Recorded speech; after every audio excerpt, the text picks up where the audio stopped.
Hello everyone, welcome to ncrt.com। आज हम जानेंगे कि आप CTET में कैसे 100+ स्कोर कर सकते हो।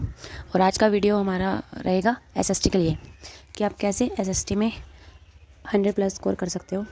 और 8 फरवरी को सबके एग्ज़ाम है और एप्लीकेशन फॉर्म स्टार्ट हो चुके हैं। तो अगर आपने अभी तक फॉर्म फिल नहीं किया है तो जल्दी से फॉर्म फिल कर दीजिए। तो चलिए बात करते हैं। और सबसे पहले हमारा टॉपिक यही रहेगा कि इतने कम टाइम में आप कैसे SST पढ़ें। यानी काफ़ी बच्चों का टॉपिक पॉइंट रहता है कि हमें SST भी पढ़ना है, हमें CDP भी समझ नहीं आती, हमें हिंदी इंग्लिश भी स्कोर करना है। तो चलिए आइए इस टॉपिक पे आज हम बात करेंगे।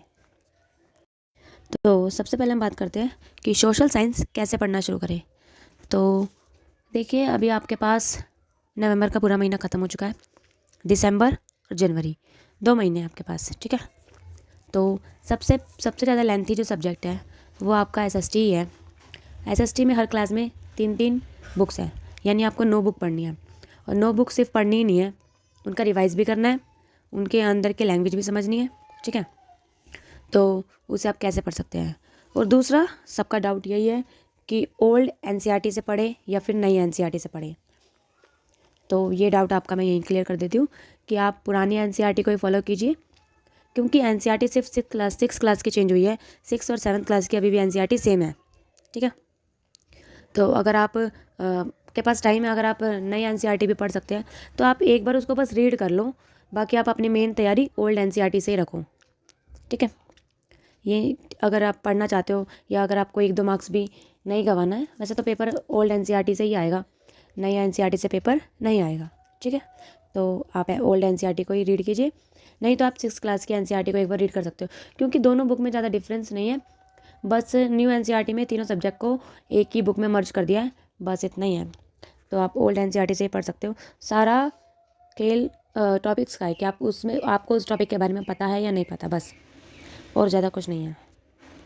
तो इससे जुड़ी टिप्स जानते हैं कि कैसे हम CTET को अच्छे नंबर से क्लियर करते हैं और SST में किस तरह से आप 45+ स्कोर कर सकते हो। यानी आपको मान के 50 तो लेके चलना है, पर फिर भी एक सेफ स्कोर लेके चलो 45, ठीक है। तो चलिए हम बात करते हैं। सबसे पहले हम बात करेंगे कि जो SST की बुक है वो टाइम हिस्ट्री की जो बुक है वो 3 पार्ट्स में डिवाइड है, ठीक है। एशियंट, मेडिवल और मॉडर्न हिस्ट्री। तो आप क्या करिए कि सबसे पहले यूट्यूब पर एशियंट हिस्ट्री से रिलेटेड वीडियो देखिए, ठीक है। उससे क्या होगा, आपका एक बेस क्लियर हो जाएगा। पहले दिन आपने ये किया कि एशियन हिस्ट्री से रिलेटेड वीडियो देखी, कोई एक चैनल फॉलो कर लीजिए, उसी की सारी वीडियो देखिए, ठीक है। फिर आप क्या करोगे, उस चैप्टर को रीड करेंगे, यानी आपको फिजिकली बुक से रीड करना है, ऑनलाइन नहीं। फिजिकली बुक मतलब आपके पास हाथ में बुक होनी चाहिए, अगर नहीं है तो मार्केट से ख़रीद लीजिए। तो बुक को रीड करना है। पहले आप क्या करेंगे, पहले आप यूट्यूब पर एक पूरा टॉपिक ओवरव्यू आप देख लेंगे कि इस बुक में क्या क्या है, ठीक है। पूरा एक मैराथन जो होता है वो एशियन टॉपिक से रिलेटेड वीडियो देखिए, ठीक है। उसके बाद आप बुक्स रीड कीजिए। बुक को रीड करने के बाद आप चैट जीपीटी से उसका समरी पूछिए कि इसमें क्या समरी है। फिर उन समरी को रीड कीजिए। इससे क्या होगा, आपने कितना पढ़ा, कितना इंपॉर्टेंट है, वो आपको सारा उस बुक में मिल जाएगा, मतलब चैट जीपीटी में मिल जाएगा। फिर आप चैट जीपीटी को कमांड दीजिए कि इस चैप्टर से रिलेटेड MCQs प्रोवाइड कराइए।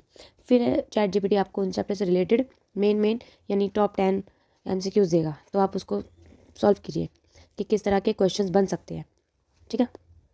पहला ये। दूसरा, मेक नोट्स। जब आप फर्स्ट, सेकंड और जब आप बुक को रीड कर लेते हो ना, आप ये तीनों पॉइंट करने के बाद आप नोट्स बनाओ। यानी जब आप ये तीनों टॉपिक्स को फॉलो कर रहे हो ना, तो उसी के बीच में आपको नोट्स भी बनाने हैं। जब तक आप नोट्स नहीं बनाओगे आपको कुछ याद नहीं रहेगा, और लास्ट टाइम में आपको रिवीजन करने के लिए आपके हाथ में कुछ नहीं रहेगा। तो नोट्स बनाओ, चाहे कैसे भी बनाओ, नोट्स बनाने ज़रूरी है। दूसरा, ask questions to each other. यानी अगर आपके घर में मतलब आपके आसपास कोई आपकी फ्रेंड है जो CTET के लिए प्रिपेयर कर रही है, या फिर आप अपने भाई बहनों से भी क्वेश्चंस कर सकते हो, मम्मी पापा से कर सकते हो, ठीक है। आजकल चैट जीपीटी भी चल रहा है, उनसे क्वेश्चन कर सकते हो, ठीक है। तो इस तरह से क्वेश्चन पूछिए अपने आप से, या फिर सामने वाले को कमांड दो कि इसका आंसर बताओ। तो इससे क्या होगा, आपको क्वेश्चन पूछने से या उनका जवाब देने से ज़्यादा याद रहेगा, ठीक है। और आप क्या कर सकते हैं, इस तरह से कुछ जो स्टिक नोट्स आते हैं उन पे आप इम्पॉर्टेंट डेट्स, नेम, ठीक है, ये सब आप लिखिए। तो इससे क्या होगा कि आपको क्या क्या याद करना है, यानी इंपॉर्टेंट पॉइंट्स आपको याद हो जाएंगे। और इन स्टिक नोट्स को ऐसी जगह पे लगाइए जहाँ पे बार बार आपकी नज़र जा रही है।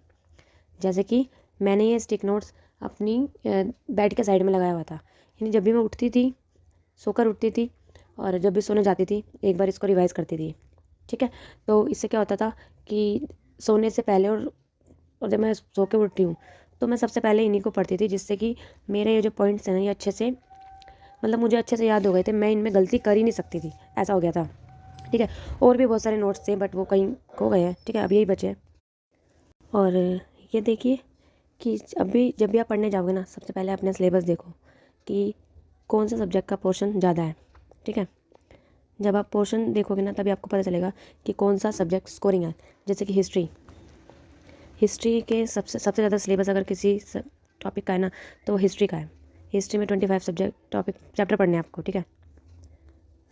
ज्योग्राफी में आपको कुछ ज़्यादा नहीं पढ़ना है, ठीक है, कुछ 10 से 12 चैप्टर्स होंगे जो पढ़ने हैं।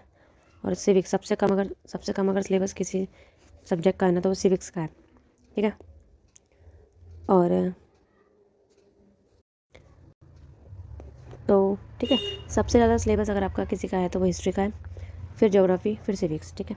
तो अगर आपको स्कोर करना है तो आप पैडागोजी और सिविक्स पे ध्यान दीजिए, ठीक है।